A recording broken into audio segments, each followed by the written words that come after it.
Bonjour à toi, c'est la fille de joie, bienvenue dans Monstrueusement Humain pour ce 5e volet de la série Si j'osais dire mère. Une série que je souhaite et je désire tel un acte politique. Afin de, une bonne fois pour toutes, sniper ces injonctions, ces normes et cette pression infligée à travers ce rôle de mère. Pour permettre en fait à chacune d'être une mère qui invente, crée sa façon à elle d'incarner ce rôle au plus proche de sa vraie nature. Et ça tombe bien parce qu'aujourd'hui, en interview, je reçois Nathalie Medaglia, une femme qui, malgré les tiraillements, les culpabilités, les injonctions qu'elle a pu traverser ou traverse encore, a toujours senti en elle cette force et cette conscience qu'il était important pour elle de nourrir toutes ses parts et qu'elle ne devait pas renoncer parce qu'elle était devenue maman. Alors, belle écoute à toi. Bonjour à tous. Alors aujourd'hui, je reçois pour le 5e volet de la série Si j'osais dire mère, Nathalie Medaglia. Et je regarde ton nom parce que j'ai toujours peur de l'écorcher. Bienvenue Nathalie. Merci Audrey, je suis hyper contente d'être avec toi sur cet épisode et pour parler de sujets qui nous touchent un peu toutes quand on est maman. Et donc je Ouais. suis ravie d'être de ce côté du micro. J'ai un peu moins l'habitude parce que d'habitude c'est moi qui interview, donc ravie et enchantée. Merci. Alors, moi, j'avais envie quand même de ne pas oublier de remercier Favzia qui m'a mise en relation avec toi et qui aussi m'avait mise en relation avec Sigrid pour un autre épisode de cette série. Donc, merci à elle aussi de nous avoir fait nous connecter. Alors, peut-être que dans un premier temps, je vais te demander qui es-tu. Qu'est-ce que tu as envie de nous délivrer sur ton univers à toi en tant que femme, La Nathalie? fameuse question qui on est, je trouve qu'elle est pas, c'est pas toujours évident d'y répondre. Donc, moi, j'ai Non. inventé un mot justement pour me décrire. Ça va peut-être parler aux femmes qui nous écoutent. Moi, j'aime bien dire que je suis une réinventeuse. C'est-à-dire que j'ai un petit peu réinventé ma vie de femme, de maman et même de salariée à entrepreneur. Donc aujourd'hui, j'évolue dans le milieu de la communication, du marketing et du personal branding. Donc j'accompagne les entrepreneurs qui veulent être visibles, mais pas too much, à justement à ce que j'appelle révéler leur touch, parce que j'utilise qui elles sont, leur histoire, leur personnalité, pour les aider à être plus visibles pour déclencher plus d'opportunités business. Donc, mes petits leviers d'action, c'est LinkedIn, la communication et l'identité visuelle. Et voilà, je suis à mon compte depuis 2023 à temps plein. Et avant ça, j'étais salariée en Île-de-France dans le marketing. Je vivais une vie monstrueusement pas parfaite, en fait, justement. Après, on en reparlera, mais j'ai décidé de réinventer ma vie et d'un petit peu être sur un chemin de réinvention parce que c'est pas figé aujourd'hui. Je me présente comme ça demain ou dans 6 mois. Peut-être que si on se recroise, je me présenterai différemment. Donc voilà, à ce moment-là, ce que je suis, c'est je suis une réinventeuse, je suis entrepreneur et je suis aussi maman de 2 enfants. Oui, j'allais te demander. Et donc, voilà, tu as 2 enfants. OK. Alors, quand je t'ai contactée, la première chose qui m'a énormément touchée, et que en fait, qui révèle à mon avis beaucoup, de choses, c'est, au moment d'échanger dans les vocaux, au moment de contacter un petit peu ton parcours, tu as eu cette émotion. Tu me l'as dit, voilà, c'était un vocal en disant, «Ah bah oui, là, je sens, cette émotion». Parce que, et ça va être ma question, est-ce que c'est quelque chose, que tu as déjà partagé là, ce qu'on va partager ensemble, ou c'est assez nouveau, tout compte fait pour toi, de dévoiler ce pan-là de ta vie Bah, justement, et oui, de je te le toi? disais, et tu le retranscris très justement. En fait, on parle beaucoup du côté voilà, business qu'on a accompli, où ce qu'on est à un moment T, mais on parle très peu des coulisses, de comment est-ce qu'on en est arrivé là et de ce côté un peu des challenges qu'on peut avoir en tant que femme et mère. Donc, je partage pas forcément ce côté-là souvent. Et comme on le disait aussi en coulisses tout à l'heure, c'est plus aussi pour être un peu comme une passeuse de messages et transmettre ce message-là et montrer que ben on peut avoir fait un parcours, se poser des questions et douter et c'est ok de parler de ce côté-là plutôt que d'être juste sur une façade figée, trop lisse et on a tendance entre femmes souvent à se comparer et on se compare à cette façade-là alors qu'on voit pas tout ce qui est derrière en construction, en questionnement. Donc je trouve intéressant d'aborder ce sujet avec toi. euh, pour déjà la richesse de notre partage, mais pour le partager à ton audience et aussi à ma communauté pour que les personnes puissent se rendre compte que tout n'est pas figé et que on a tous ces questionnements, ces doutes et que c'est normal au final dans notre parcours et on se construit au fur et à mesure. On se construit pas parfois seul, mais on se construit justement en écoutant les histoires des autres, en échangeant et en s'enrichissant aussi de ces histoires-là et de ces échanges. Ouais, merci, merci de dire ça. Pour moi, c'est précieux parce que je l'explique dans la présentation de cette série en parlant de essayer de démystifier ce rôle de mère qui est très très entretenu par la société là de la Wonder Woman, la femme parfaite et qu'en fait ça fait plus de mal que de bien. Tout compte fait, tout ce qu'on a téléchargé de croyances et qu'on a besoin aujourd'hui de femmes qui parle d'une humanité de terrain, de ce qui est vrai, et pour permettre en fait à chacune de s'apaiser et d'oser, en fait, d'oser, peu importe dans quel domaine, mais d'oser d'autres parties que celle d'être maman et peut-être plus de jouissance dans ce rôle-là. Donc merci, merci de participer à ça. Alors, dans ton parcours, parce que pour arriver à cette réinvention euh, que tu as créée, comment ça se passe au début de ta vie de jeune adulte en fait qu'est-ce qui se passe? Alors, qu'est-ce qui se passe? Bah, il se passe, je pense, comme beaucoup d'entre nous, un peu la voie que la société nous dit de suivre. Donc, moi, je te l'ai expliqué dans les vocaux. Donc, moi, je suis issue d'un milieu modeste où, dans ma famille, les filles n'ont pas forcément fait de grandes études. Ma maman, elle a un niveau d'études, même pas niveau bac. C'est pareil pour mon papa qui n'est plus là. Et donc, en fait, le fait de réussir par les études, c'était quelque chose de quand même très ancré. Moi, je suis issue d'une famille deuxième génération d'émigrés d'Italiens.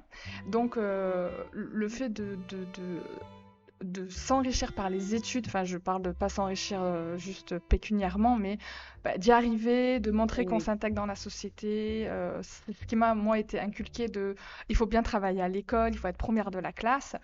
Et en fait, enfin mes parents m'ont donné un peu ce côté-là, il faut réussir, mais moi-même après je me suis mis dans le moule où en fait c'était ça, il faut que je réussisse. Et donc moi j'avais un parcours normal, collège, lycée. Et j'ai rencontré un professeur quand j'étais en classe de lycée parce que je faisais de l'anglais renforcé, qui m'a parlé de parcours supérieur que je ne connaissais pas en fait. Moi, mes parents ne connaissent, enfin, normalement, c'est les parents qui transmettent ça. Moi, j'étais pas forcément au fait. Et il m'a parlé d'école de commerce, de parcours supérieur, du fait que il trouvait que je m'exprimais bien en anglais et que ça pouvait m'ouvrir des portes. Et donc, j'étais allée à l'époque à un endroit qui s'appelle le CDI, qui n'est pas un emploi, mais qui est l'endroit Oui. où le centre de documentation et d'information.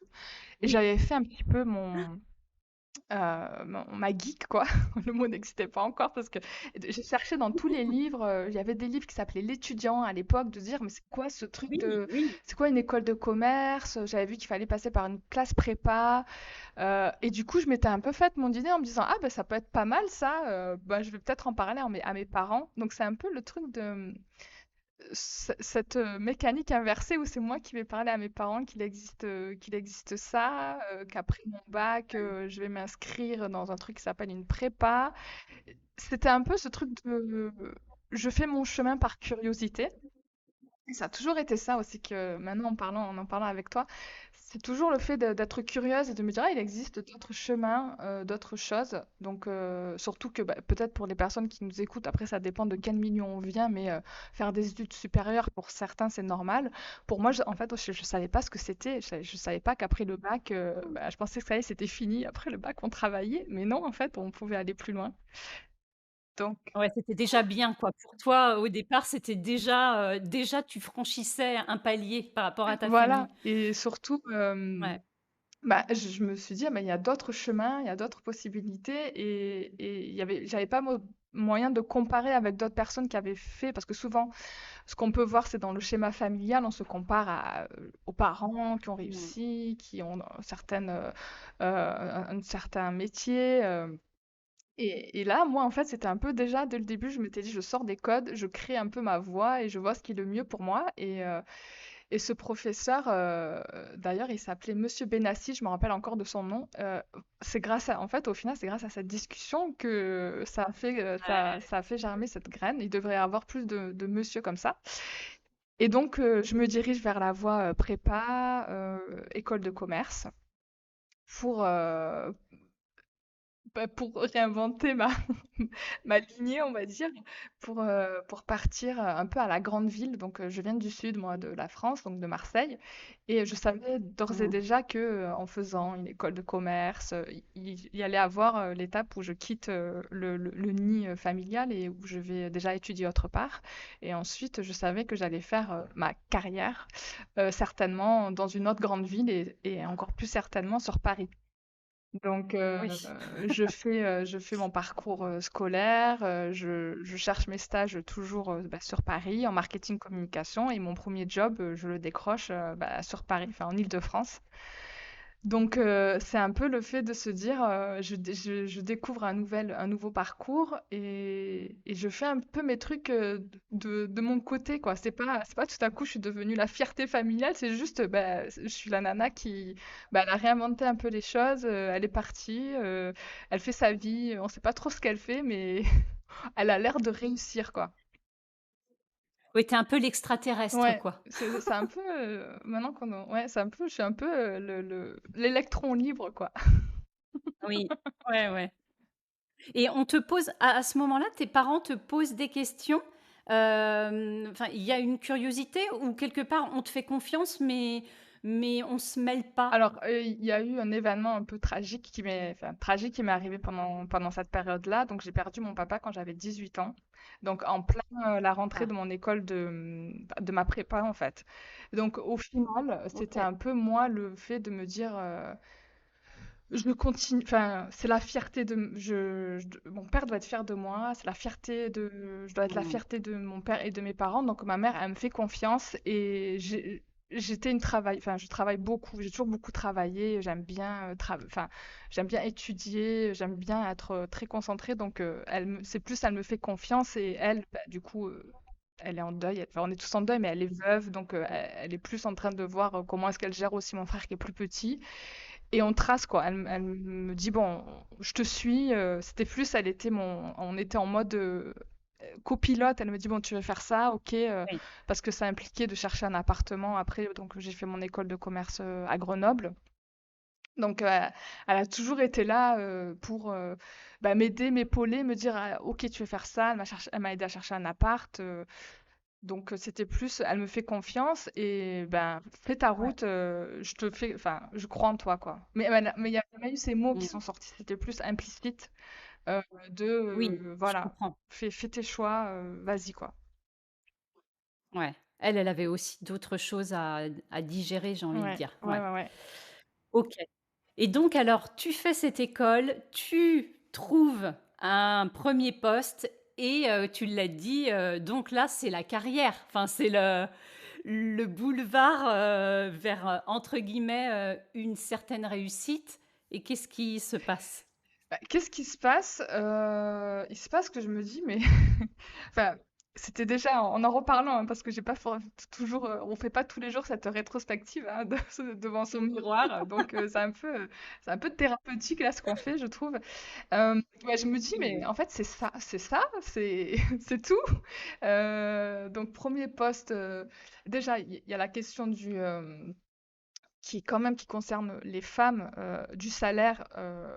J'avais d'autres collègues qui n'étaient pas mes collègues de promo, mais d'autres collègues même niveau. Déjà, ils se font embaucher à un salaire déjà supérieur au mien. Donc, je me dis, bah, Oui, tu je parles parle d'hommes, d'un, pardon, des des collègues collègues hommes. hommes. Oui, pardon, Ouais. clarifions le point. Euh, Parce que donc je me fais embaucher suite à mon dernier stage de fin d'études. Donc voilà, je me fais embaucher même avant d'avoir obtenu mon diplôme d'école de commerce. Donc c'est un peu la consécration, oui, trop bien et tout. Mais Ouais. je retombe un peu de ma joie en me disant, mais parce qu'on parle entre collègues et tout, et je vois que mon collègue homme se fait embaucher pareil, sorti d'école, déjà un niveau de salaire plus élevé. Donc je me dis déjà, bon, bah ok, c'est ça déjà, c'est quoi ce type d'inégalité? Moi, je pensais que c'était pareil, quoi. Donc premier, un peu, bah déjà, ok, cool, mais pourquoi il gagne plus que moi? Et ensuite, c'était un peu mais quand est-ce que je vais avoir le temps de vivre, ma vie, enfin de profiter? Parce que je travaillais beaucoup.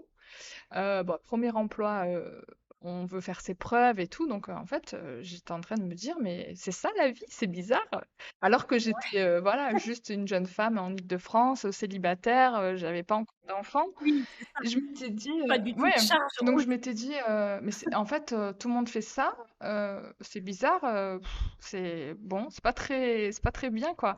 Moi, je venais du sud, donc là, Île-de-France, RER pour aller au travail, grisaille, les gens Ouf. un peu, bah, pas très cool. Je m je cherchais en fait, j'étais en train d'asphyxier alors que je venais de commencer ma carrière, donc je me suis dit: «Bon, bah, c'est ça, j'ai fait tout ça pour ça, bah, on va continuer alors, si c'est ça ça a l'air d'être ça, tout le monde supporte cette vie, donc Ouais. faisons comme ça».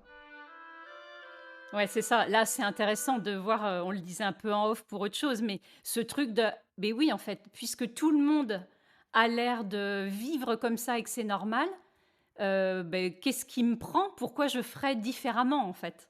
Ouais, c'est vrai que ouais, et j'avais personne à qui parler de ça, quoi, parce que, bah, Mmh. ma famille, j'étais la seule à avoir, quitté, Marseille, à avoir un emploi, comme ça, mais je pouvais pas, enfin, je trouvais que c'était déplacé de leur, dire, «C'est ça la Bah, vie», oui.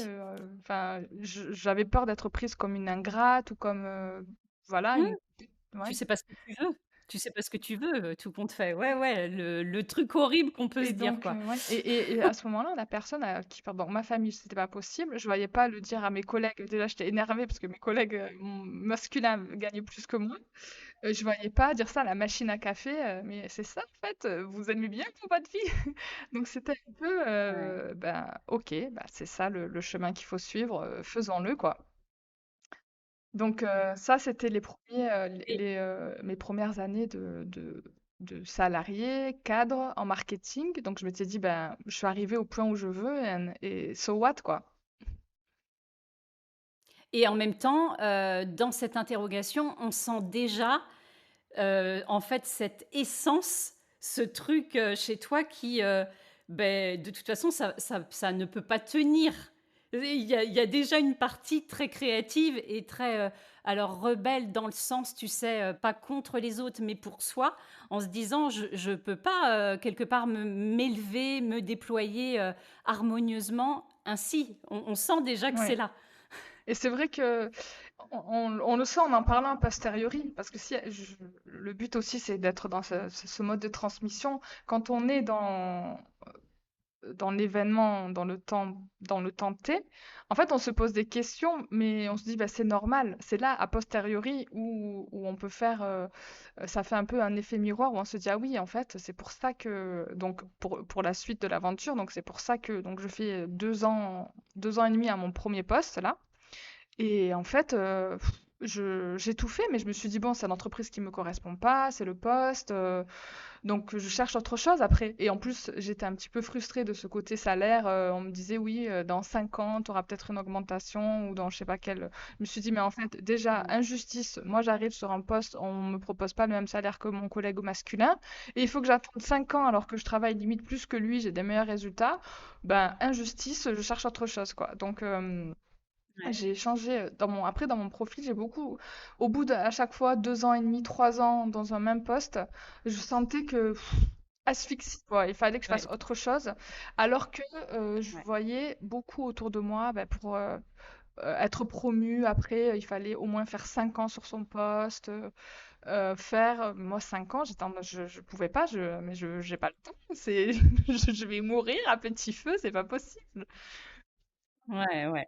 Je comprends très, très bien ça, le besoin, de se renouveler et de créativité qui est trop présent, en fait. Mais je pense que c'est aussi Mmh. quelque chose, enfin, au-delà après on est sur on n'a pas encore parlé de la maternité parce que entre-temps, je rencontre mon mari, bah, d'ailleurs lors de mon premier job, euh, qui n'était pas encore mon mari, donc on se fiance, on se marie. Euh, 2 ans après notre mariage, on a notre premier bout de chou, donc Noah. Et en fait, là encore, gros chamboulement. Donc, je, en fait, donc la maternité, comme c'est le sujet du podcast, mais avant ça, c'est de se dire, Oui. bah, se poser des questions sur son job. Et pour les esprits un peu créatifs, je trouve que les entreprises, elles sont pas forcément à l'écoute de profils qui, en fait, ils comprenaient pas moi pourquoi est-ce que je m'ennuyais. Ils me disaient, mais t'as pas encore fait tout le tour de Mmh. ton poste, c'est encore plein de trucs à faire et tout. Mais du coup, en fait, c'est moi-même qui me créais mes configurations de poste où il fallait toujours qu'il y ait au moins une année avec un événement. Donc j'étais en marketing, donc il y avait souvent des choses où il fallait aller sur le terrain, trouver une campagne événementielle. Mais moi, je me trouvais toujours un truc pour me dire, attends, on va faire un partenariat avec telle marque, tel truc, pour avoir du renouveau. Et voilà, Ouais. j'arrivais pas à me dire, ma carrière, c'est de ressembler à ma directrice marketing, qui a, à l'époque, elle devait avoir 45 ans. Sa vie, c'est d'être en Île-de-France, de passer ses week-ends, après peut-être de s'échapper, d'avoir ses 5 semaines de congés payés et de revenir un peu bronzée mais déprimée, tu vois. C'est- Je me suis dit, mais je veux pas ça, quoi. Laissez-moi tranquille. Donc j'essaie de trouver un équilibre ou peut-être un renouveau, une réinvention déjà en jonglant de poste en poste. Et après, en devenant maman, c'est le fait de se dire, bon, ok, nouvelle étape, c'est ça. Mais il y a le gros fait de... Donc je deviens maman, je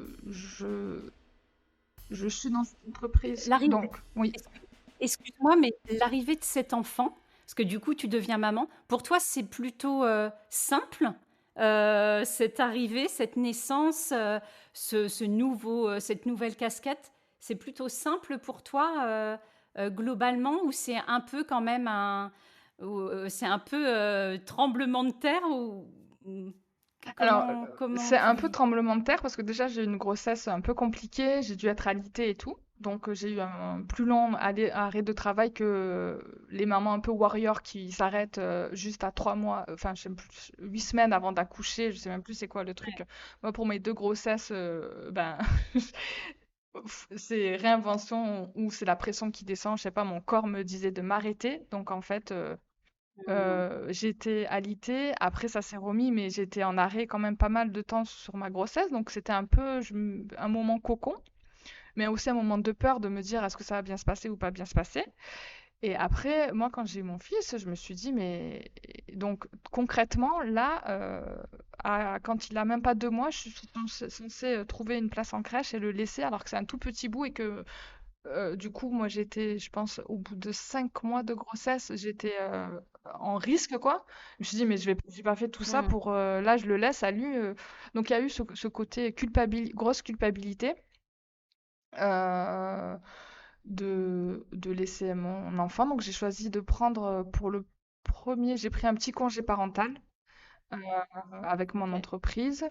Et après, j'allais pas. Il y avait un truc où mon poste, il y avait eu une fusion de postes ou quoi. Mon poste, j'allais pas retrouver mon poste, donc j'ai négocié un départ.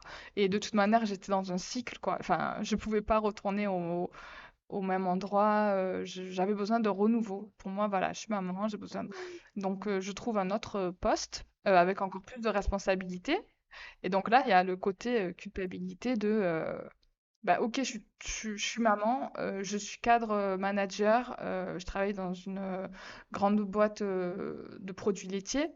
J'avais un poste international et donc en fait, c'était tous les jours, limite dans la voiture, enfin, j'avais le ventre un peu serré de me dire, bah, j'ai déposé mon fils à la crèche. Bon, moi ou mon mari, hein, mais on l'a déposé, on le laisse de 8 heures à 18 heures à la crèche. Le soir, on arrive en courant, quoi. Et d'ailleurs, c'était plus mon mari parce que le RER était plus fiable que les embouteillages de l'Île-de-France. Ouais, ouais. On court pour le récupérer, c'est la course du soir, c'est le tunnel du soir. Donc en fait, ces années, ça a été, enfin, en y repensant, je me dis, mais comment on a fait, quoi? En fait, le soir, le bébé, enfin l'enfant qui est tout petit, il absorbe tout notre stress, la course et tout. Je me suis dit, mais c'était pas une vie, quoi. Donc il y avait le côté culpabilité et le côté aussi cette volonté d'avoir une carrière, de réussir, de faire ses preuves. Oui, Et ce ouais, dilemme ouais, le tiraillement, ouais. de la vie de maman, c'est un peu... En fait, au final, je me dis, mais je sais pas comment j'ai fait, c'est compliqué. Ou des fois, je me dis, mais j'étais une mère indigne, en fait. Je laissais mon enfant toute la journée à la crèche. Et le soir, quand on le récupère, bah, il y a ce sas de décompression quand on a fait le trajet. Mais on a souvent bah, des émotions qui ressortent. Elles sont pas toujours, on n'est pas la maman Cendrillon ou je sais pas qui là, Non. de dessins animés qui me viennent Blanche-Neige avec ses sept nains et tout. Là, là, là, on est plus bah, stressé, on a un créneau à respecter, il y a le repas préparé, le bain à donner. Rien qu'en te disant ça, j'ai l'impression de suffoquer, tu vois. Ouais. Mais en fait, c'est clair qu'on tombe dans ce que j'entends, dans ce que tu livres, dans cette pression de bien Ouais, faire, de bien prendre soin de notre enfant, mais quelque part, il y a presque quelque chose de robot, en fait, et on perd quelque chose d'assez vivant, de plaisir, de naturel, dans ce lien, alors là, je vais dire maternel, mais filial. ouais. Et c'est ça, en fait, du coup, on est au garde à vous pour vraiment cocher toutes les cases de la bonne mère, Ouais. quoi. Et en y Mm. réfléchissant aussi, je me dis que les vrais moments enfin, dans le quotidien, c'était très lourd en fait. Et les vrais moments où j'étais bien avec, bah, à l'époque, j'avais que mon fils, c'était les vacances. Mais du coup, les vacances quand on est salarié, c'est quoi? 5 semaines par an, plus voilà, certains RTT. Mais je me dis, du coup, je connaissais mon fils que 5 semaines par an, Ouais. enfin, je trouve que c'est un gros enjeu de société ou dilemme parce que après je commence à regarder ce qui se faisait dans les autres pays, en Allemagne, en Suède, où les mamans ont beaucoup plus Ouais. de temps pour il y a créer du lien, mais aussi assumer d'être mère en fait. Et je trouve que moi j'ai eu un souci de me dire, ok je suis maman, mais je veux quand même faire ma carrière. Je veux bien faire les deux, mais à un moment, ça rentre pas tout et moi, je me mets où au milieu? Donc, il y avait ces questionnements de quoi faire et encore là, je me suis dit: «Mais en fait, c'est ça la vie, c'est tout quoi». Ouais. Enfin, non, je veux pas ça, mais je voyais pas d'autres échappatoires, d'autres manières de faire en fait, parce que j'étais dans mon petit monde, métro boulot dodo, Et en fait, là, je t'entends plusieurs fois dire, par contre, pour toi, ça a toujours été très clair que ta carrière était aussi importante. C'est-à-dire que, est-ce que à certains moments, dans cette suffocation, tu t'es dit parfois, bon, ok, je vais lâcher mon job pour être plus avec mon enfant, ou pas du tout? Est-ce que ça, par contre, c'était très très clair pour toi? C'est une très bonne question. Le point, c'est que je ne savais pas. En fait, j'avais envie de m'accomplir sur tous les plans. Donc, pour moi, comme je te l'ai dit, j'étais toujours un peu le travail. Pour moi, c'est une source d'accomplissement, d'avoir du sens, de faire quelque chose d'important. Mais d'être mère, de devenir mère, ça m'a donné une autre source d'accomplissement. Et je trouvais que j'avais pas assez de facettes, d'espace de mental et de facettes dans ma vie pour pouvoir tout faire. Mais à aucun moment, après, pendant que j'ai pris mon congé parental, j'étais qu'avec mon enfant. Mais je me Oui. suis pas dit, bah, je vais faire que ça, parce qu'il me manquait un volet d'accomplissement dans ma vie. Et enfin, pour moi, être maman, c'est pas juste être au service de son enfant, être aux petits soins et tout ça, c'est pouvoir faire des activités avec lui, pouvoir lui offrir des moments. Donc, on a besoin d'avoir bah, déjà l'argent comme levier de facilitateur et pouvoir aussi avoir Mm. le travail est pour moi aussi un lien social important pour bah, et s'accomplir et se créer aussi son cocon, sa vie. Donc à aucun moment je me suis dit non, j'arrête tout. En fait, je me suis dit j'ai besoin de différentes facettes pour m'accomplir, mais comment les faire entrer dans ma vie, je sais pas. Donc j'étais en questionnement. Et ces questionnements m'ont Ouais. mené aussi à écouter beaucoup de podcasts justement pendant mes trajets, mes longs trajets pour aller au bureau. D'écouter, Ouais. parce que là encore, je vais pas en parler à la machine à café, à d'autres mères. Enfin, et c'est ça aussi peut-être le souci, c'est que il y a ce masque qu'on porte, alors qu'il y avait d'autres jeunes mamans. Et d'ailleurs, ça me fait penser à une jeune maman quand j'étais aussi jeune maman, c'était après, ou c'est une des seules qui a un peu ouvert sa carapace, où on parlait un peu de nos galères, mais sinon on parle très très peu de nos galères de maman, de femme. On porte tout notre masque corporate, et il faut être la nana parfaite, la nana carriériste, mais dans tout ça, il n'y a pas de place pour nos questionnements. Donc, c'était un peu ça aussi le challenge, de se dire, mais à qui on peut en parler? On n'a pas de soupape de décompression. Donc, c'était ça aussi l'asphyxie qui était grandissante et qui était là, et j'avais pas de moyen d'externaliser tout ça, quoi. Ouais, mais c'est clair qu'il y a une espèce d'hypocrisie de société où on flatte le fait de faire des enfants, mais en même temps, si on veut faire carrière, enfin, tout est compartimenté, comme si rien à un moment ne venait en confrontation comment on appelle ça, mince, je vais pas trouver le mot là, mais comme si jamais les choses ne se liaient. C'est complètement. Pour moi, c'est un peu comme quand on parle de santé physique. Enfin, on parlait à une époque, moi je viens du monde de la psy, la santé physique ou le psy. Et en fait, on compartimentait, c'est-à-dire que tout ce qui se passait là ne concernait pas tout le bas. Enfin, et je trouve que c'est exactement la même chose là. C'est une espèce de mythe ou même d'hypocrisie, et donc on ne se parle pas de ce qui peut se passer d'humain dans nos vies. On est dans une entreprise et on correspond à ce que tu décris, la nana, la working girl voilà, qui à côté de ça n'a aucune autre vie. Ouais, c'est ce que Euh, tu dis, c'est exactement, le fait de compartimenter la vie pro et la vie perso, et surtout laisser vos problèmes et vos émotions au vestiaire, quoi. Ne les amenez pas avec vous. Et donc ça fait et ressortir encore un autre truc, c'est tout ce qui était bah, quand on est maman, l'enfant est malade, il y a des spectacles, des trucs. Moi, j'avais à chaque fois l'impression de devoir me justifier et demander l'autorisation. euh, ou quand quand la crèche m'appelait et que mon fils avait 38, j'avais tendance à dire non, mais là, je peux pas venir, est-ce que vous pouvez le garder quand même jusqu'à 18 h? Et là, je me dis, mais en fait, mais what, quoi? Enfin, ouais. c'est, c'est quand même, je me dis que c'est très compliqué, et aujourd'hui, je pourrais pas faire ça. Oui. Mais oui, tu pourrais plus parce que tu as goûté à autre chose.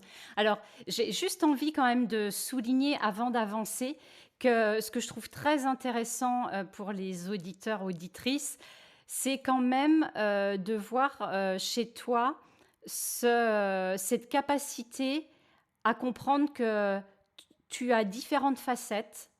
En tout cas, tu comprends très tôt, et qu'en fait, il n'est pas question de renoncer, ou en tout cas, c'est important de les faire vivre toutes ensemble, comme pour trouver, j'aime bien ce terme-là, une harmonie. Je ne crois pas à l'équilibre, parce que je pense que dans nos vies, il y a toujours des jeux de, voilà, là on est pour les enfants, là on est pour le boulot, enfin voilà. Mais en tout cas, je trouve que c'est intéressant de montrer que oui, toi, tu as tout de suite eu cette conscience avec tous les tiraillements que tu as traversés, mais n'empêche que tu avais la conscience de toutes ces facettes sont importantes pour que quelque part je me sente vivante ou complète. Et ça c'est déjà un énorme message. Donc, euh, c'est quoi? Est-ce que je me suis dit ça ce matin pour être tout à fait limpide? J'étais dans mon petit-déj et je me projetais dans ce moment et je me suis dit, Nathalie, est-ce que tu aurais en mémoire le jour où, et quand je dis en mémoire, même organiquement, le jour où tu t'es dit, non mais là, en fait, c'est pas possible. Ce n'est plus possible. J'invente ma vie, j'invente ma manière de faire, mais je peux plus rester là-dedans. Alors, j'ai envie de nuancer ta question parce qu'il n'y a pas eu il y a pas eu un moment. Ce serait faux de Ok. te dire non. Il y a eu c'est une accumulation de moments et de d'éléments qui m'ont fait dire non, mais en fait, il faut que je trouve un autre truc.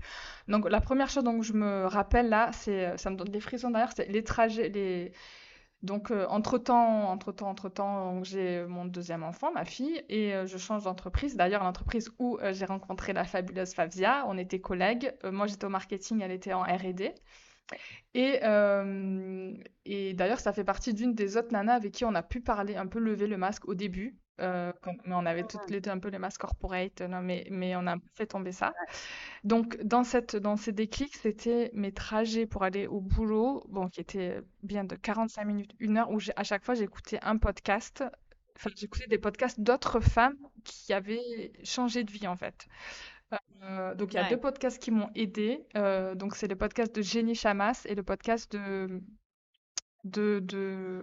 un autre podcast qui s'appelle Change ma vie. euh, Où en fait j'écoutais des femmes qui avaient quasiment les mêmes problèmes que moi, qui avaient soit changé de vie, soit qui avaient fait autre chose, soit qui avaient pu... Elles parlaient pas de facettes, mais c'est moi qui me suis dit, soit qui arrivaient à mêler leurs différentes facettes, ou en tout cas à les explorer. Donc il y a beaucoup d'écoutes de podcasts qui ont fait ça. Il y a aussi le fait, j'ai trouvé un moyen de me reconnecter avec moi, mes émotions et même mes enfants avec la cuisine. Donc je faisais de plus en plus de cuisine et en Hmm. particulier de pâtisserie jusqu'à prendre des cours le week-end pour aussi faire la pâtisserie. Après, pâtisser avec mes enfants. Je me rappelle, j'avais même posé des congés, 1 semaine de congé en juin pour aller prendre des cours de cuisine végétale. Pour aussi après, enfin voilà, Waouh! c'était ma première, enfin la soupape des podcasts, c'est la soupape de faire autre chose de mes mains et faire autre chose que juste enfin, penser au boulot et attendre les vacances avec impatience. Enfin, à l'époque, je pensais que c'était une passion, mais je me trouve une passion où je me trouve un truc qui me plaît et qui me permet de m- m'accomplir, on va dire, différemment ou de connecter différemment et surtout de me connecter avec la matière et pas juste d'être dans le cérébral, d'être dans un truc où ben, en 1 heure, je fais une pâte à choux, une ganache et une Ouais. tarte aux cerises ou je ne sais pas quoi, enfin un truc. Ouais, passer par le corps, en fait, repasser par le corps et du coup de la créativité, là, vraiment, là aussi, c'est organique, en fait. Et puis, du coup, ça te met en lien avec tes enfants, Ouais, ouais, ouais. Bah, c'est ça? ça, c'était plus au début, en toute transparence, un échappatoire pour moi, parce que je prenais des cours, c'était à Ouais. l'extérieur et tout. Et après, ça me faisait des prétextes pour dire, ah ben regarde, j'ai appris à faire ça, on va le refaire. Ou en tout cas, ils étaient encore petits, c'était plus, maman, elle prépare, vous venez goûter et tout, quoi. Oui, on va manger. Et c'était les deux, et le troisième déclic, c'était vraiment, du coup, j'en parlais de ces cours de cuisine. Donc je faisais des cours de cuisine. Je me suis mis même à la photo culinaire, parce que déjà j'étais en marketing food, donc en fait c'était un peu une extension de Ah ce que je oui. faisais, donc je pouvais en parler librement de cette facette de moi. Et je disais à chaque fois à mes collègues, moi un jour je vais monter un truc, je vais monter mon resto, je vais faire ça. Et en fait, je me souviens d'un autre déclic, c'est une des nanas de mon équipe, donc qui était que je manageais et qui vient un jour, elle me rapporte un flyer c'était un food truck ou un petit truc, ça s'appelait Chénat. Elle m'a dit regarde et tout, et je crois que je l'ai gardé encore ce truc. Je me rappelle, elle me disait regarde, et je me suis dit non mais à un moment il faut que je fasse ce truc, autre chose. Donc troisième un peu déclic et quatrième déclic, c'était que de mon bureau je voyais en fait il y avait un petit restaurant en bas avec une façade rose qui était un restaurant de sushi. Mais à chaque fois, je regardais et je me disais, mais c'est quoi la vie d'un restaurateur, de quelqu'un qui fait autre chose, qui fait la cuisine? Et je me projetais à chaque fois. Ah, Et je sais que même en allant en réunion, des fois, c'était des réunions qui étaient lunaires. Donc, cinquième déclic, c'était qu'à la fin de réunion, je me disais, mais c'est pas possible, mais c'est pas possible d'être dans un truc comme ça. Et donc, de regarder ce restaurant, ça me donnait un regard hmm. vers l'extérieur. Donc, c'est un peu quand j'ai pas eu un truc qui m'a dit physiquement, fais autre chose. C'était un cheminement avec déjà, est-ce que c'est possible de faire autre chose? Qu'est-ce que je peux faire? Et comment je peux le faire? Donc, c'était un petit peu le cheminement qui a commencé à se faire. Et en plus de ça, coïncidence ou joli hasard, comme j'étais en marketing food, on avait une chef enfin, dans le service de Fabsia d'ailleurs, qui s'était reconvertie elle aussi. Elle venait du monde commercial. Donc je lui posais plein de questions sur son parcours, sur ce qu'elle avait fait comme école de cuisine et tout. Et donc discuter avec elle, ça a été aussi un autre un peu Ok. cheminement et déclic de me dire, bah, alors, elle a fait, elle venait d'un autre monde, je l'ai devant moi, quoi. C'est pas Ouais, quelqu'un d'un podcast, c'est une vraie personne. c'est Donc, ça, ouais. et j'ai beaucoup, beaucoup Ça discuté. ouvrait le champ des Ouais, j'ai possibles. beaucoup discuté. Pardon. C'est Ça ça. Ouais, d'accord. Oui, donc en fait, oui, en fait, c'est vraiment toutes ces pistes-là qui, à un moment, donc à un moment, qu'est-ce qui se passe? Enfin, tu décides d'arrêter ton job de salarié, ou alors ça se fait plus dans un glissement doux, c'est-à-dire que tu restes salarié mais tu crées. Mm, mm, mm. Comment? Alors, il y a la réalité, ce que j'ai fait. Après, je pense que c'est intéressant de dire comment ça aurait été plus intelligent de le faire. Mais bon, moi, ce que j'ai fait, moi, j'ai du mal à être dans la nuance et dans la demi-mesure. C'est soit blanc, soit noir. Enfin, surtout dans le monde du travail. Ouais. Donc, au début, je voulais faire à côté, faire une école de cuisine à côté, mais garder mon poste. On ne sait jamais ce qui se passe. Donc, j'en ai discuté avec mon mari. Lui, il m'a dit, ben, fais ce que tu sens, mais il m'a dit, si tu fais un truc, que tu gardes ton poste et que tu gardes une attache avec eux, tu vas te dire, j'ai toujours un plan B, donc tu vas pas être full on, tu vas pas aller à fond dans ton truc de cuisine. Donc, en gros, il m'a dit, si tu as envie de le faire, saute dans le vide. Voilà, si je suis là dans tous les cas. Mais si tu gardes ton attache là-bas, il m'a dit, tu vas faire un truc édulcoré, ça va pas être. Donc il m'a dit, moi je te conseille d'aller carrément. Et comme ça, tu te barres. Parce que aussi, ce qui se passait, c'est que bah, il y avait quand même des petites insatisfactions dans mon monde du travail. J'étais manager avec une équipe qui grandissait pas assez vite. J'avais beaucoup, beaucoup de boulot. On m'avait promis une promotion pour partir à Londres qui n'est jamais arrivée. Donc, c'était assez. Voilà, j'étais dans une frustration qui montait au boulot. Donc, je me suis dit, bon, ça touche pas tort, peut-être une solution pas mal, quoi. Et à ce moment-là, comment c'est en tant que maman? C'est-à-dire dans ce moment de réadaptation ou de réinvention, comment tu te sens en tant que maman? Si. Je te disais, c'est curieux parce que j'ai pas forcément. C'était plus. Je me suis dit, ben là, je pense à moi. Qu'est-ce que j'ai envie de faire? Et qu'est-ce que j'ai envie de montrer comme exemple à mes enfants, quoi.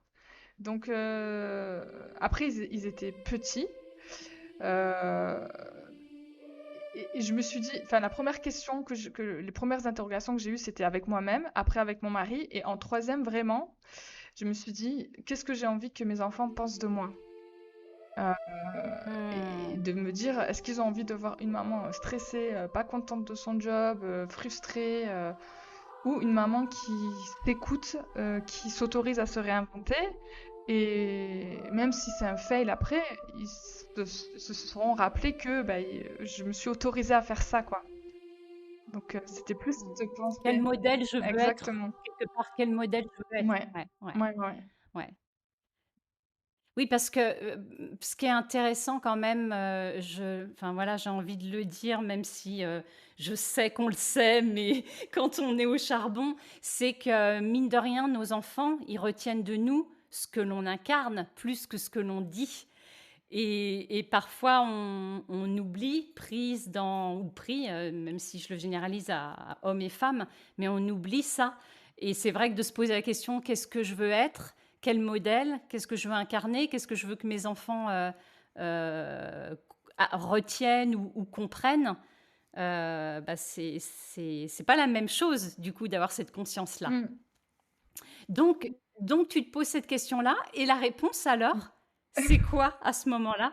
Par rapport à mes enfants ou par rapport à l'action que je vais avoir Par rapport à tes enfants, par rapport à Ben tes enfants. justement, je me dis, j'ai envie que mes enfants, ils aient le modèle d'une maman qui se dit, bah, c'est possible de faire autre chose, c'est possible de s'autoriser à changer de domaine et à se réinventer et à rêver et à s'autoriser. Donc, ce que moi, j'ai pas du tout vu de mes parents, quoi. Donc, je me dis, ça leur ouvrira aussi peut-être à eux d'autres perspectives et je me dis en fait go quoi. Je fais ce que moi j'ai envie et ça aura des répercussions, on verra quoi. Ouais. Est-ce que tu pourrais justement dire, parce que ça c'est extrêmement précieux, qu'est-ce que ça peut, qu'est-ce que, si on, voilà, on prend de la hauteur, qu'est-ce que ça peut inspirer à des enfants, ces choix-là, d'après toi? Ben, en tout cas, ça peut leur montrer que on peut on peut changer de voie, de carrière, de métier, c'est la première chose. On peut se questionner même quand on est adulte. En fait, eux, ça leur a permis de voir que bah, maman, elle avait envie de changer parce que elle était en exploration et en réinvention. Je leur ai dit, ça se trouve, je vais pas ouvrir de resto, mais parce que on faisait des jeux de rôle, ils faisaient des cartes. Ma fille elle me disait, moi, je vais t'aider à servir les clients et tout. Le spoil, c'est que je n'ai pas ouvert de resto, hein, on en est là, mais, enfin pas encore, c'était pas le bon moment. Mais en tout cas, ça leur a permis de voir que ça leur a ouvert aussi des champs du possible, de voir que ils sont pas obligés d'avoir une maman en tailleur qui fait tous les jours le même métier et qui arrive, qui est stressée et tout. Ils peuvent aussi avoir une maman qui met sa blouse de cuisine et après au final qui la laisse tomber pour faire autre chose. Euh, donc ça ouvre aussi leur curiosité, leur questionnement. D'ailleurs, ma fille, quand je lui dis qu'est-ce que tu veux faire? Elle a déjà commencé. Ce qu'elle fait, c'est que l'année dernière, elle a fait un faux podcast qui s'appelle PLNT Planète, quoi, parce qu'elle m'a vu aussi après lancer mon podcast.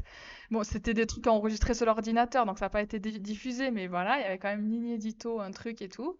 Elle veut ouvrir une clinique vétérinaire avec ses cousines, donc ils font un mini. Ils savent pas ce que c'est un business plan, mais elle a 10 ans quoi. Mais ils font, ils créent un truc, voilà. Et elle veut aussi enseigner ou donner des cours de théâtre. Donc en fait, je lui dis mais tu veux faire tout ça? Elle me dit mais oui c'est possible, on peut faire plusieurs choses. Donc c'est Bien. vraiment a posteriori parce que bon maintenant ça fait un moment que je me suis réinventée, c'était 2020. Mais je me dis ça ouvre leur perspective. Ils se disent, en fait, on peut créer des projets et voir sa vie comme projet et pas juste comme un long fleuve chiant et pas tranquille du tout, quoi. Ouais. Ouais, c'est intéressant quand tu dis ça, parce que je trouve que ça vient aussi enlever cette pression en devenant adulte, que c'est pas parce qu'on est adulte qu'on sait. On a le droit de chercher, on a le droit d'essayer, mais on ne sait pas. Et merci de dire ça parce que moi, c'est vrai, souvent, je dis à ma fille, ne crois pas parce que je suis adulte que je sais tout. Il y a peut-être des solutions ou des visions que je vais avoir à travers toi. Et ça, je trouve que ça fait du bien euh, pour un enfant de grandir avec ça. Pas de se dire, ah, maintenant, je suis arrivée là et purée, là, j'ai intérêt. Il y a intérêt que je sais pas, que je réussisse. Donc, ouais, merci. Et alors donc, parce qu'on a envie de savoir, il y a ce moment donc de bascule où là tu te dis tout compte fait, ça peut pas durer cette vie, en tout cas cette façon de vivre. Et alors qu'est-ce qui se passe? Bah, il se passe que je prends mon courage à deux mains, je postule pour faire des écoles de cuisine, mais je m'étais dit, j'ai pas envie de faire ça pendant 3 ans et tout, je veux quelque chose d'efficace, de diplômant et un peu avec une renommée. Donc je passe ma candidature pour être à l'école du CAS, l'école de cuisine du CAS, pour être cuisinier entrepreneur et avec un volet pâtissier. Je fais mon dossier, je suis prise, et une fois que je suis prise, je vais l'annoncer à ma boss, où je lui dis, je prends un rendez-vous avec elle et je lui dis: «Écoute, j'ai un projet, qui est pas du tout de rester ici, de partir me réinventer en cuisine. Donc voilà, j'aimerais qu'on trouve un arrangement et tout parce que, tu le sais, je rêve d'autre chose», donc elle reste très étonnée et elle me dit: «Mais tu reviens quand?» J'ai dit: «Ah non, mais je reviens pas en fait». J'ai dit: «Non, non, tu pas compris, je non». Elle pensait que j'allais faire mon projet et revenir. J'ai dit: «Non, non, mais je reviens pas». Donc ça a été aussi une période assez intéressante parce que quand j'ai annoncé ça, donc on se met d'accord et tout, ils ont été hyper cool parce qu'ils m'ont accompagnée sur une rupture conventionnelle et hem et ce qui est intéressant, c'est que après j'ai annoncé que je partais faire de la cuisine, j'ai vu le regard de tous mes collègues changer, de se dire, «Mais elle est ouf, elle a osé», il y a une, je me rappelle, elle est venue me voir, elle me dit: «Je t'envie autant que je te jalouse», un truc comme ça. Elle m'a dit: «Moi, j'aurais jamais osé faire Ouais, ça». Du coup, à l'époque, donc moi, j'avais pas encore, j'avais 35 ans. Donc, et elle était plutôt en fait carrière, elle avait 55, un truc comme ça. Elle m'a dit: «Mais j'aurais tellement aimé faire un autre truc, mais j'ai pas osé». Elle m'a dit: Je t'envie tellement, mais je te jalouse parce que j'ai pas eu le culot de faire ça. Moi, ça fait 20 ans que je suis dans cette boîte. mm, Je lui dis: «Mais pose-toi la question, qu'est-ce que tu as envie de faire? Ça peut peut-être te donner l'occasion de faire quelque chose à côté, quoi». Donc c'était assez intéressant de voir le regard des personnes quand, tu leur dis, c'est pas: «Je quitte l'entreprise pour garder mon ouais, costard et faire un autre truc exactement pareil». C'est de leur dire, «Je me réinvente, je fais un truc complètement ouf que peut-être plein de personnes rêvent secrètement, mais que peu osent, le faire». Et là, franchement, j'ai eu des collègues qui sont devenus encore plus humains, quoi, de me dire, «Ah mais c'est trop bien», donc c'est un peu le masque qui est tombé de, qu'est-ce ouais.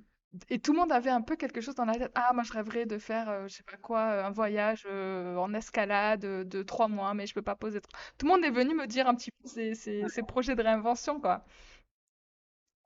Ouais, bah, c'est ça, c'est là où tu te dis, en fait, tu viens, tu es un peu dans ce groupe La Pionnière, et là, les gens, les langues se délient, et tu te rends compte que tout l'univers intime des personnes, eh ben, il est jonché de rêves pas réalisés et qui n'attendent que ça, en fait, des facettes qui dorment. Ouais, Exactement. ça me touche beaucoup, Ouais. ça. C'est ouais, vraiment tous nos jeux. OK, et donc, parce que là tu dis, en fait, tu parles de réinvention, et alors, pour, faire assez succinctement, mais qu'est-ce qui va faire que tu passes de, l'école que je ne sais pas si tu vas la faire, mais à, ce que Ouais. tu fais aujourd'hui? Bon, l'école, je l'ai faite. Il y a le Covid qui est passé par là entre-temps. Donc, au lieu de faire un truc de 6 mois, je pense que ça a bien fait un truc de finalement un an ou je sais pas quoi. Je passe en plus mon CAP Ouais, de cuisine en candidat libre que j'ai. Parce que je m'étais dit, les diplômes, il faut quand même des diplômes et tout. Entre-temps, mon mari a une opportunité de partir de France, donc de quitter le pays pour partir au Moyen-Orient. Et je me suis dit, bah, plutôt que d'ouvrir, je vais pas, bon, ouais, aussi, bon, j'essaie de faire court, mais j'ai aussi, j'ai voulu plonger dans la vie d'une cuisinière, enfin, une restauratrice qui s'est réinventée. Donc, on peut faire ça. D'ailleurs, ça peut être intéressant pour ton auditoire. Euh, on peut faire des stages non rémunérés d'immersion en fait. Donc j'ai fait ça pendant 2 mois, 1 mois et demi, où tu vas découvrir un métier. Moi, j'avais déjà mon diplôme en main. J'aurais peut-être dû le faire avant de passer mon diplôme parce que je me suis dit pendant 2 mois, je me suis dit mais jamais de ma vie je vais avoir un resto et venez cette vie de merde. Pardon, mais je me suis dit mais alors je vais quitter un emploi où je me dis il faut passer plus de temps avec mes enfants et tout. Et là, je les voyais encore moins parce qu'avec les services, les horaires et tout, j'ai dit alors, c'est pas vraiment un resto que je vais faire, je vais réinventer la cuisine et tout. En même temps, on part de France. Je me suis rendu compte aussi dans mon parcours que j'ai passé des diplômes en cuisine. Il y avait un volet pâtisserie, mais c'est la pâtisserie qui me plaisait le plus. Donc je me repositionne en pâtisserie et arrivé au Middle East, je lance un petit business de pâtisserie en fait qui s'appelait Graines de Frenchy où je me spécialise en layer cake. Je fais des gâteaux à la demande pour les événements et voilà. Et au Qatar en fait on peut avoir ce qu'on appelle un home business. Donc si tu as une cuisine homologuée, tu peux faire t'as pas besoin d'avoir un labo et tout, donc tu peux faire de chez toi. D'accord, ok. Donc ce que j'ai fait, donc j'ai fait ça pendant 1 an et demi, mais j'ai été victime de mon succès. Enfin, j'avais pas structuré ça avec une équipe. Je faisais ça tout moi-même et je passais vraiment trop de temps en cuisine. J'ai quitté le bureau pour ne plus dormir et passer mon temps en cuisine. Donc, et c'est là où je me suis fait coacher en fait. Je me suis dit, bon, la cuisine, ça me plaît, mais pourquoi c'est toujours pas ça?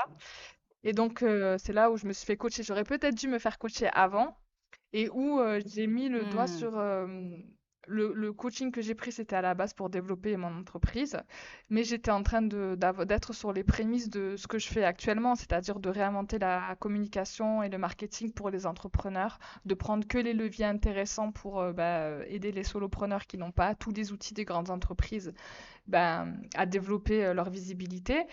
Alors que moi, je pensais être dégoûtée du marketing de la com, mais c'était juste ce que j'aimais pas, c'était d'être dans un monde corporate, d'avoir trop de structure. Et je pensais qu'il fallait que je sois hyper créative et tout le temps avec mes mains et tout, alors que être que en cuisine, ça me correspondait pas. Ce que moi j'aime, c'est réinventer les codes, voir de nombreux projets et pouvoir mettre les mains dans le cambouis à un moment donné et après laisser les projets éclore avec les porteuses de projets et les entrepreneurs que j'accompagne. Donc ça a été un cheminement de dire, je me réinvente encore, je sors de la cuisine. Alors que j'avais investi quand même en moi sur cette formation chez Ducasse, sur du temps, de l'argent et des questionnements. Mais je me suis laissé le truc de me dire, mais je vais pas faire quelque chose qui me plaît pas. En tout cas, je me suis dit, si j'ouvre un lieu un jour, c'est pas moi qui serai en cuisine. Je créerai les recettes, mais il y aura, c'est un lieu sur lequel j'ai envie de coordonner, de garder cette touche créative, mais c'est pas moi concrètement qui va être en train de faire la pâte à cookies ou en train de préparer les choses. Mais si j'avais pas sauté le pas, expérimenté, j'aurais encore à mon bureau à regarder le magasin de sushi et à me dire ah, est-ce qu'un jour j'aurai un restaurant, un truc. Donc c'était un peu une Hmm. réinvention, mais au début je l'ai mal vécu parce que c'est quand même un fail où tu lances un business, ça prend pas comme tu veux. Je me suis dit bah, mes enfants ils se disent ma maman elle est complètement toquée, elle fait plein de choses, ça réussit pas forcément. Mais ça leur a montré que on peut rebondir, on peut se réinventer, on peut remodeler son métier et on part pas de zéro en fait. Donc tout ce que j'ai appris, toutes les études, si on revient sur le parcours, toutes les études que j'ai faites, les savoir-faire que j'ai acquis, les expériences que j'ai eues, en fait, ça fait une multiple boule à facettes là que j'utilise et qui me sert aujourd'hui à accompagner mes clients, mes clientes et être sur des projets aussi hyper intéressants parce que là j'ai posé mes valises au Maroc. Donc, j'ai des clients en ligne et des clients aussi locaux sur lesquels j'accompagne sur un riad, la communication d'un riad, la communication justement d'un coffee shop qui emploie des personnes en handicap.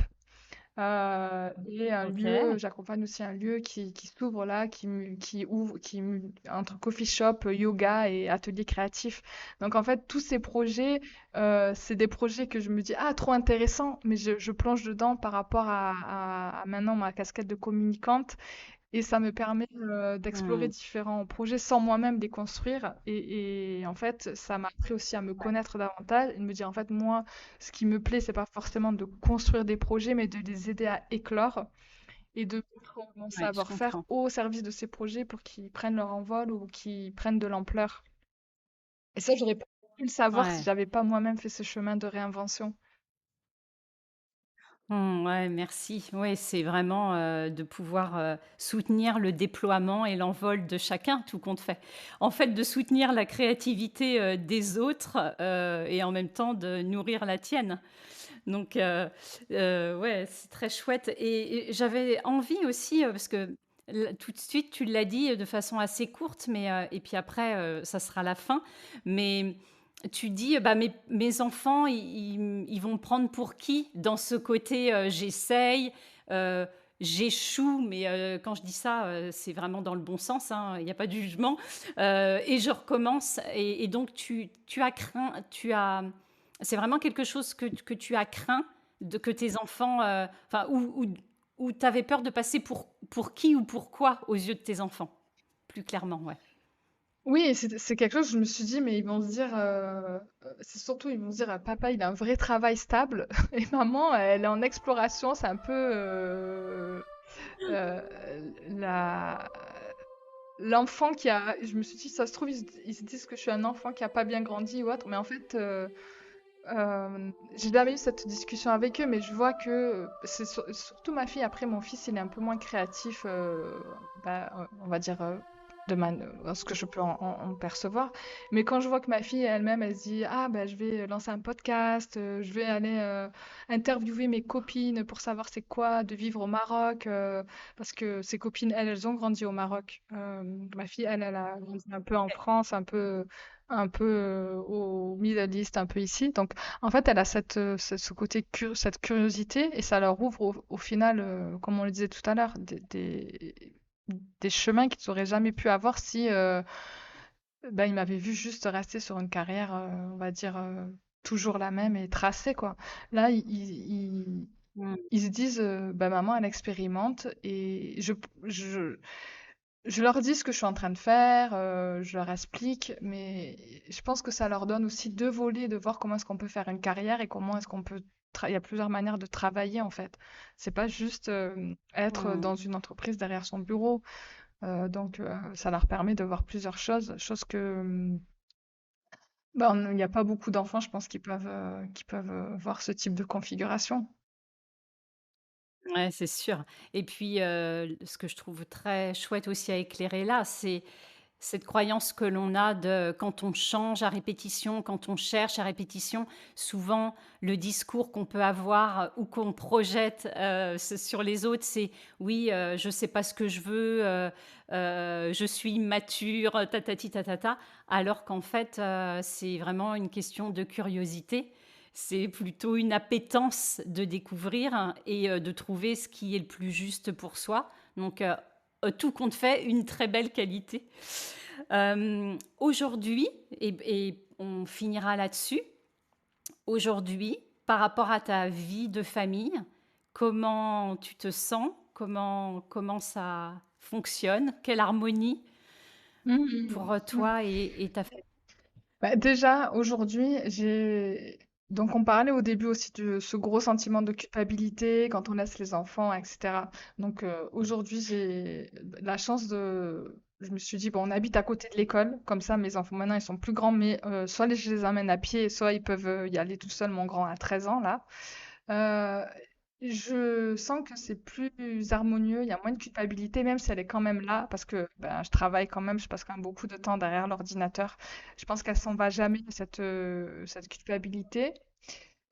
Mais il y a cette harmonie, tu parlais il n'y a pas d'équilibre, il y a une harmonie. Je trouve qu'il y a une harmonie parce que ben, moi, je suis alignée avec le temps que je passe avec eux. J'ai l'impression de passer beaucoup plus de Mm. temps avec eux, en tout cas de temps où ils me voient. Parce que après, même si je suis en train de travailler, voilà, ils voient que je suis là, que on peut s'accorder plus de repas de famille, plus de moments pour faire les activités. Et, et je suis fière de pouvoir bah voilà, ramener ma fille à la piscine, ramener ma fille à ses activités et pas devoir me dire tout l'été elle est au centre de loisirs ou en fait de me dire comment je vais garder mes enfants et est-ce que je dois demander l'autorisation s'ils sont malades ou s'il y a un spectacle, quoi. Donc c'est ce sentiment de j'ai quitté cette carrière toute tracée, mais j'ai construit une harmonie avec mes enfants, même si c'est pas du tout parfait, hein. Il y a toujours des imperfections. Mais en tout cas, je les connais plus. Je connais plus leur goût, je connais plus leur caractère. C'est vrai que moi, j'ai redécouvert mes enfants pendant le Covid. Là, c'était peut-être le cas de beaucoup d'autres parents. Mais j'ai l'impression de pouvoir les accompagner plus en tant que maman et voilà, eux-mêmes connaissent plus mon caractère. Des fois, je rentre plus en colère ou autre, mais ça permet de créer quelque chose où il n'y a pas cette distance entre maman, son travail et quand est-ce que je peux m'occuper de mes enfants. C'est un peu tout est entremêlé et pour l'instant, ça me correspond Ouais. plutôt bien. Tout cohabite. Ouais, merci. Merci beaucoup pour ouais, ce message précieux.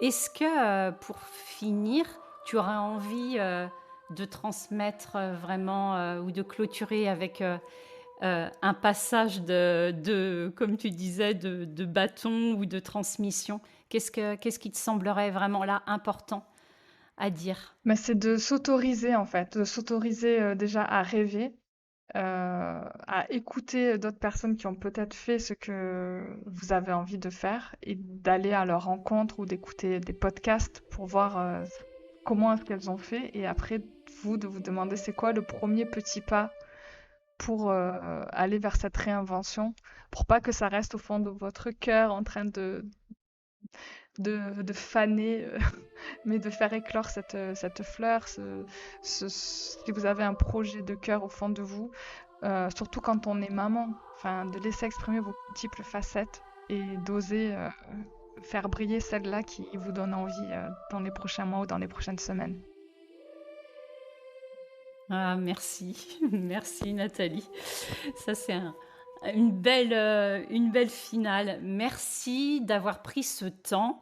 Merci de nous avoir fait voyager jusqu'au Maroc. Et puis, peut-être un prochain échange. Qui sait? À bientôt. Merci beaucoup. Et voici cette épopée aux côtés de Nathalie qui s'achève. Alors j'espère qu'à travers ce témoignage, tu auras saisi que malgré des masques sociaux parfois reluisants, brillants, qui nous inspirent la réussite, rien n'est simple et qu'il nous faut, en tant que femmes, encore bien du courage pour traverser des obstacles et des injonctions. Mais qu'il est tellement normal pour certaines d'entre nous, voire vital, de développer d'autres sphères de nos vies pour mieux s'épanouir et être créative dans ce rôle de mère. Enfin, Nathalie l'a tellement bien exprimé. Osons, en tant que parents, en tant que maman, être des personnes inspirantes en montrant toujours plus de curiosité, en rêvant grand, en s'autorisant, en se réinventant et en leur montrant que tout compte fait, nous non plus, nous ne savons pas, nous cherchons. Merci.